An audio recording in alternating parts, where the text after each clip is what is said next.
Bienvenue à tous. ONU 70 ans, maintien de la paix, passé, présent et futur.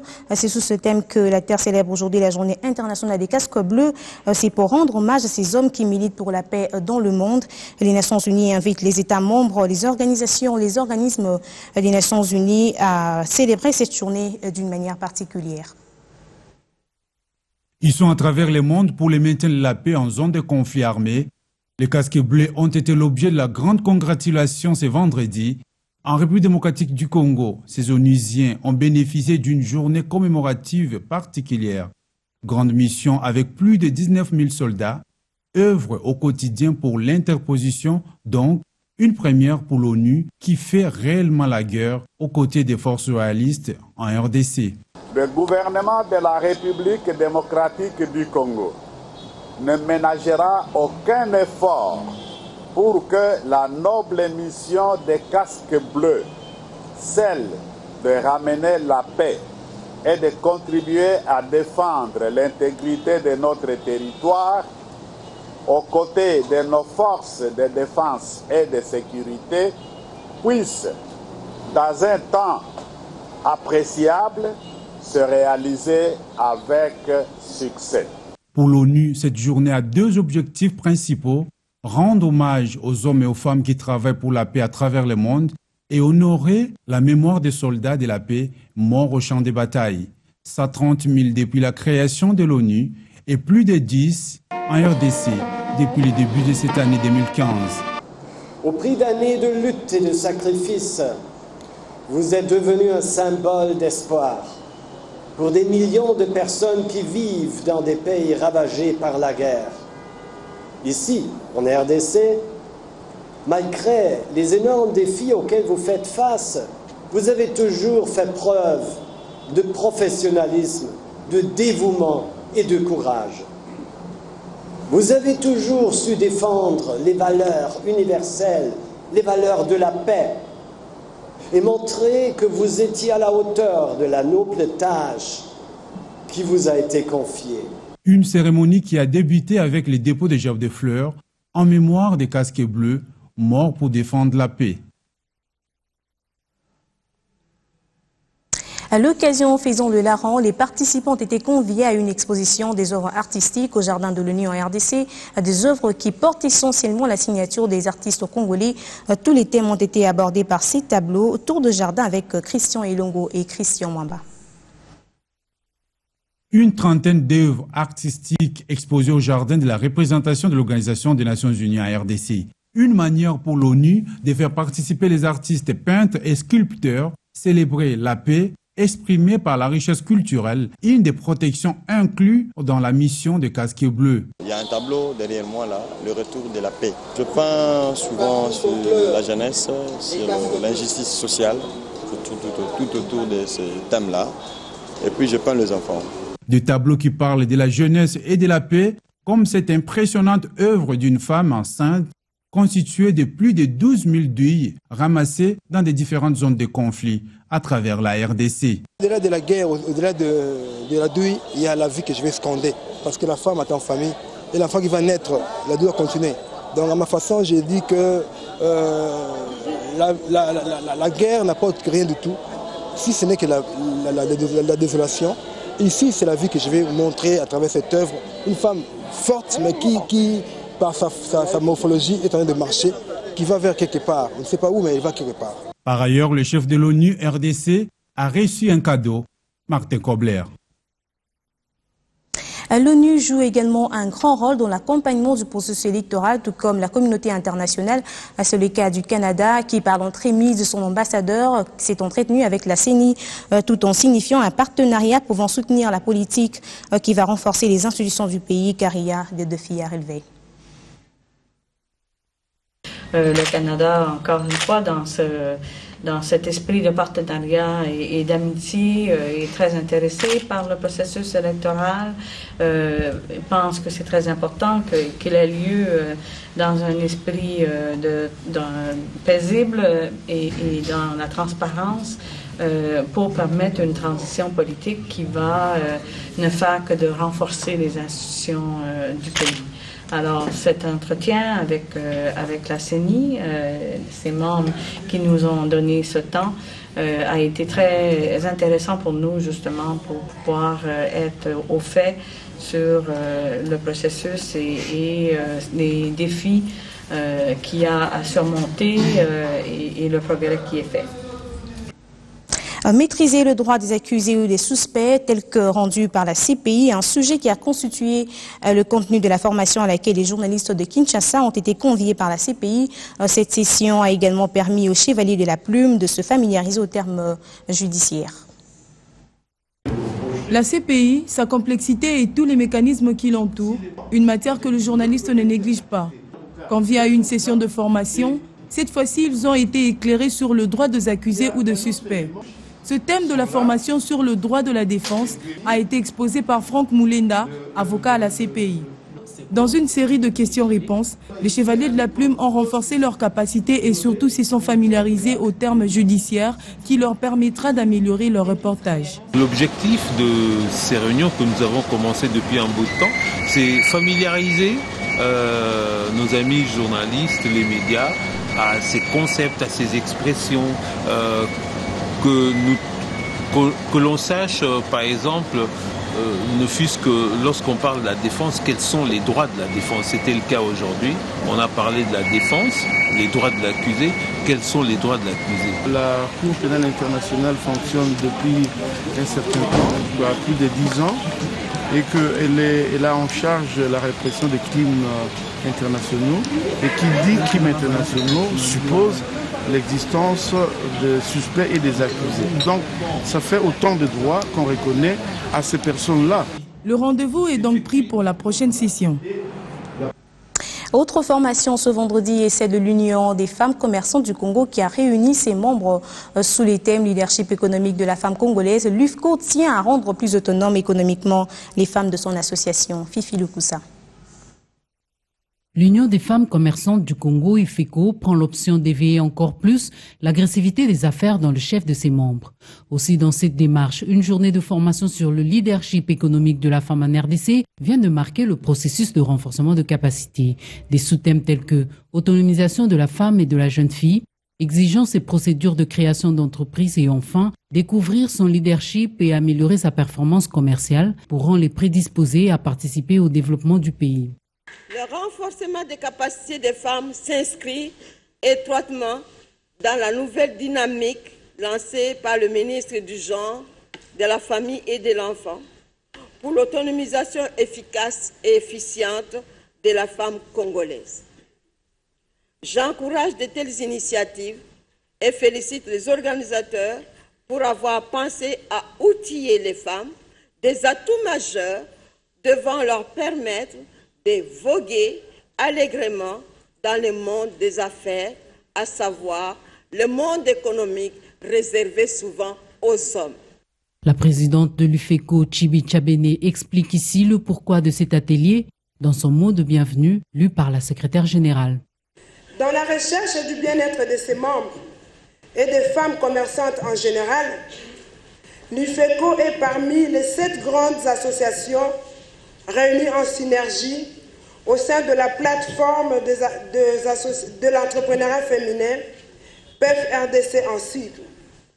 Une plateforme créée en vue d'échange et de recherche de solutions aux problèmes que pose l'épanouissement de la femme en général et de la femme entrepreneur en particulier.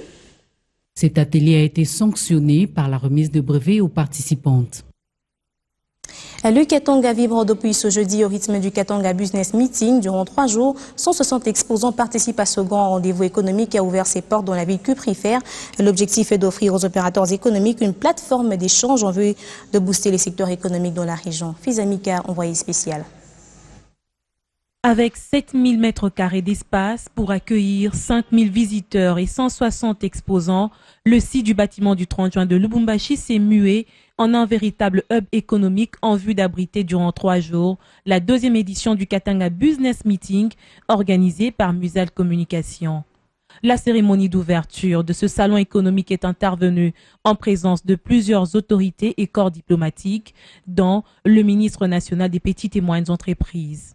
Ayant salué l'initiative, le gouverneur de la province du Katanga, Moïse Katumbi Chapwe, estime que le Katanga Business Meeting est le reflet du dynamisme économique de la province cuprifère. Cet événement qui se veut une rencontre des entreprises et des hommes d'affaires venus de tous les horizons au niveau tant provincial, national qu'international est l'occasion pour la province du Katanga qui s'est associée à cet événement de haute portée de montrer son dynamisme économique qui s'est traduit en une marche progressive vers le développement. Le choix du lieu n'est pas fortuit. Le Katanga est considéré aujourd'hui comme le poumon de l'économie nationale, étant donné que sa contribution au budget de l'État est estimée à hauteur de 35%. Et à en croire le président de la FEC Katanga, cette rencontre s'inscrit dans la logique de la croissance économique du pays. La FEC Katanga, que j'ai l'honneur et la responsabilité de diriger, s'est mobilisée aux côtés d'autres partenaires pour soutenir son membre à l'origine de cette activité. J'ai cité les établissements Moussal. Cette seconde édition du Salon d'entreprise s'incruste dans une perspective économique qui devrait atteindre cette année 10,4% de taux de croissance selon les prévisions du gouvernement. Une croissance qui reste encore largement tributaire des performances du secteur minier, du commerce, des travaux publics et des télécommunications. Autre moment fort de cette cérémonie, c'est la visite des différents stands par les autorités et des invités. Un geste qui a visiblement ému les exposants. Ce salon économique met en exergue 9 secteurs d'activité les plus émergents de la région. Et pour les opérateurs économiques, cette plateforme d'échange est une véritable aubaine pour leurs entreprises respectives. Cette année-ci, je me suis dit, bon, je ne vais pas rater l'occasion. Et franchement, avec ce qui se passe, c'est génial, quoi. L'engouement, le nombre d'exposants, les visiteurs, il y a du monde, c'est très bien. Et des initiatives comme celle-ci sont les bienvenues. Les consommateurs en face des producteurs. Les producteurs ont l'occasion de bien expliquer aux consommateurs leurs produits et ça va faire que les gens, au lieu d'importer par exemple, vont pouvoir savoir ce qu'il y a comme offre sur place. C'est une grande opportunité pour nous de faire connaissance des grands opérateurs économiques qui œuvrent au Katanga et une occasion pour nous aussi de vendre nos produits. Environ 160 exposants prennent part à cette grande messe économique qui est aujourd'hui la plus prestigieuse de la République démocratique du Congo. Il faut qu'on se le dise puisque elle se déroule dans la province du Katanga, considérée comme le poumon économique de la RDC, grâce notamment à ses richesses du sol et du sous-sol. Toutes les entreprises œuvrant au Katanga ainsi que des entreprises internationales sont présentes. Au chapitre environnement, le projet Carbon Maps, un modèle du Fonds mondial pour la nature, a mobilisé ses différents experts en la matière pour la présentation des résultats préliminaires sur la cartographie de la biomasse forestière et des projets modèles RED+ en RDC. Bibi Chungoua pour le reportage. C'est avec un intérêt très prononcé qu'est intervenue la présentation des résultats préliminaires de la cartographie de la biomasse dans le Mai-Ndombe. Des résultats à mi-parcours du projet Carbon Map and Model, complémentaires aux activités conduites au niveau national dans le cadre du programme national de la RED+ par différents acteurs. Des données qui permettent l'évaluation quantitative du carbone forestier en vue d'appuyer ce programme pour le développement durable et la réduction de la pauvreté. Pour la carte de la Mai-Ndombe, comme a été très intéressé le ministère de l'Environnement de Bandundu, ça nous donne une estimation de la biomasse totale dans la Mai-Ndombe.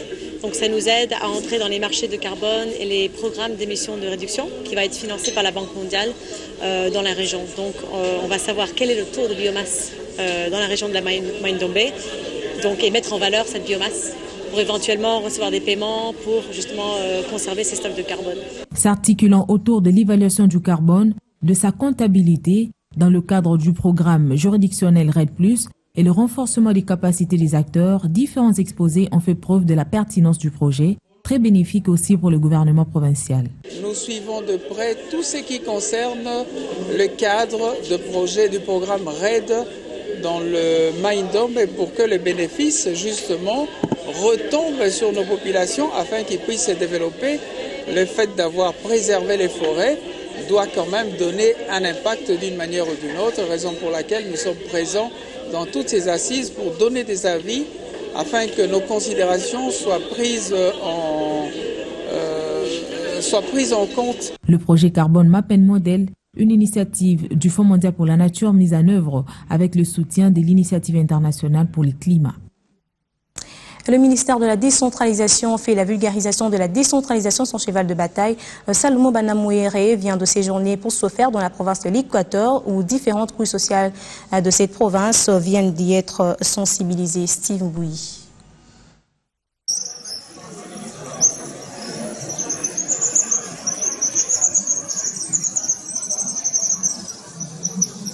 Acte 5 de la campagne nationale de vulgarisation sur la décentralisation. Et pour cette 5e édition, le ministre d'État en charge de la décentralisation et affaires coutumières a débuté son périple dans la province de l'Équateur, qui subira aussi ce nouveau système. Salomon Banamouéré est allé échanger avec les responsables à tous les niveaux de la contrée sur la question. La décentralisation se situe à deux niveaux de responsabilité. Il faut que le citoyen congolais, lui, le temps plus la charge politique, il faut qu'il soit en mesure d'élire celui qui va le représenter dans le conseil des collectivités. Mais également, vous allez participer à l'élaboration du programme économique, du programme de développement de la collectivité. Et ce conseil que vous allez élire va vous représenter, mais également rendre compte.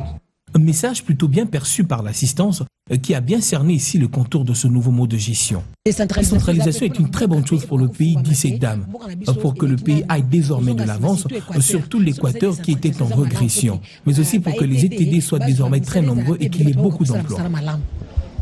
Ce mode de gestion va faire que l'administré va se rapprocher de son chef.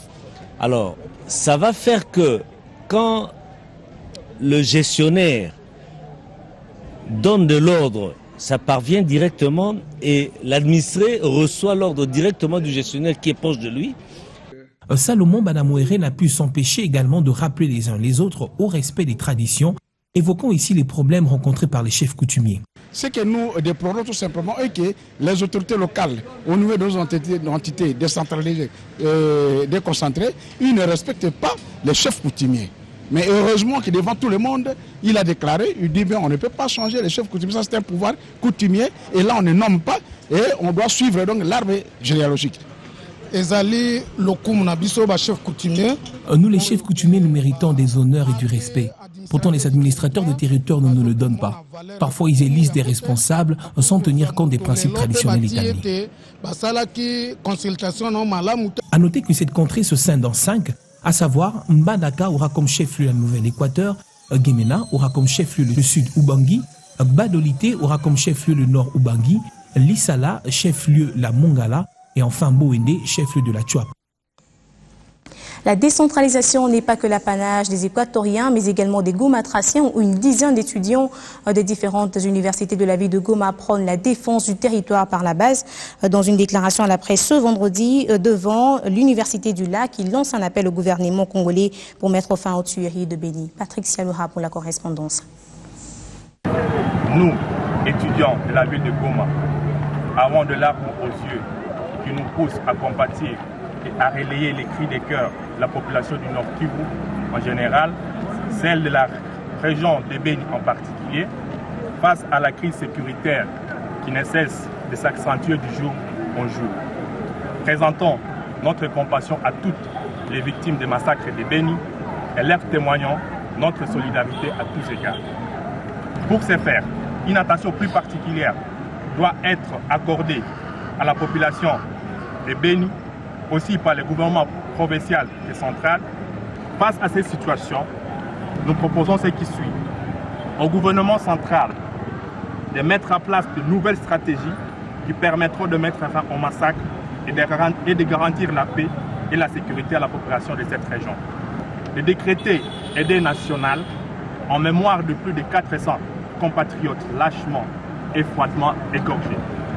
Au gouvernement provincial, nous demandons au gouvernement provincial de rester toujours aux côtés de cette population pour mieux relayer les cris de cœur auprès du gouvernement central. Que le gouvernement provincial plaide pour le renforcement des effectifs de la police dans la région de Béni pour la sécurité des personnes et de leurs biens. Que le gouvernement provincial prenne à charge les étudiants de leurs familles sont victimes des événements malheureux. À la communauté internationale de mener des enquêtes internationales pour identifier et punir les vrais auteurs de ces massacres. À la population congolaise de rester solidaire, de ne pas céder à la polémique de certains hommes politiques. Je vous l'annonçais à l'ouverture, une opération considérée jusque-là comme impossible trouve progressivement solution. Le recensement général de la population et de données sociales obtient déjà un financement de 23 millions de dollars américains. Cette enveloppe est le fruit d'un accord signé ce jeudi. Faisami Ka nous fait le point.